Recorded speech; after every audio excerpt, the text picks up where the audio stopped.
कर्नाटक हिजाब मामले में सुप्रीम कोर्ट ने फिलहाल दखल देने से मना कर दिया है। सुप्रीम कोर्ट का कहना है कि पहले कर्नाटक हाई कोर्ट में सुनवाई होने दी जाए, फिर वह सही वक्त देखकर सुनवाई करेगा। सुप्रीम कोर्ट ने याचिकाकर्ताओं को सलाह दी है कि एक स्थानीय मामले को राष्ट्रीय समस्या न बनाया जाए।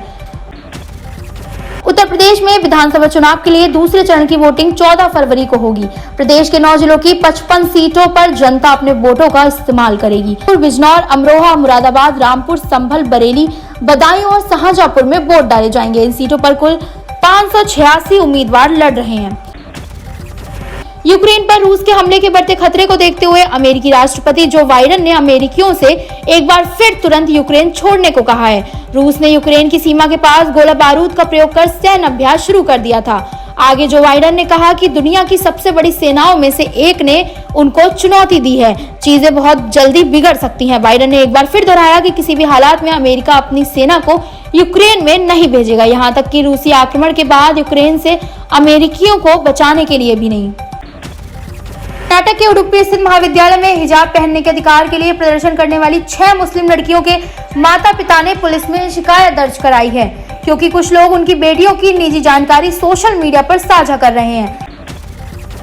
उडुपी जिले के एसपी एन विष्णुवर्धन को की गई शिकायत में अभिभावकों ने उन लोगों के खिलाफ कार्रवाई की मांग की है जो सार्वजनिक रूप से लड़कियों का मोबाइल फोन नंबर सहित निजी जानकारियां साझा कर रहे थे।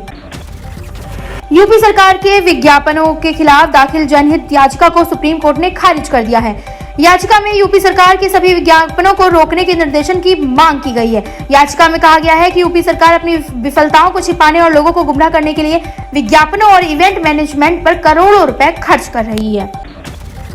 वित्त मंत्री निर्मला सीतारमण ने शुक्रवार को कहा कि केंद्रीय बजट 2022-23 निरंतरता के लिए खड़ा है और कोविड-19 महामारी से जूझ रही अर्थव्यवस्था में स्थिरता लेकर आया है। राज्यसभा में बजट पर अपने जवाब में सीतारमण ने कहा कि इस साल के बजट का मकसद स्थिर और स्थायी सुधार लाना था, क्योंकि महामारी के कारण भारतीय अर्थव्यवस्था को सबसे बड़ा नुकसान हुआ।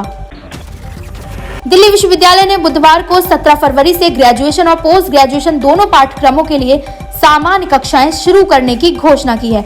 इस घोषणा के बाद से छात्र काफी खुश हैं, तो वहीं दिल्ली से बाहर रहने वाले छात्रों ने अपनी परेशानी सरकार के सामने जाहिर की है। दरअसल उन लोगों ने राष्ट्रीय राजधानी दिल्ली आने के लिए थोड़े और समय की मांग की है। इस संबंध में एक ऑनलाइन याचिका भी शुरू की गई है।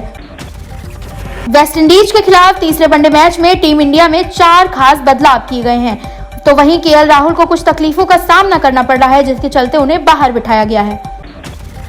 दीपिका पादुकोण, अनन्या पांडे और सिद्धार्थ की मच अवेटेड फिल्म गहराइयां आज से दर्शकों के लिए थिएटर्स में रिलीज हो गई है। इन सभी के फैंस मूवी का काफी लंबे समय से इंतजार कर रहे थे, तो आज दर्शकों का इंतजार खत्म हो चुका है।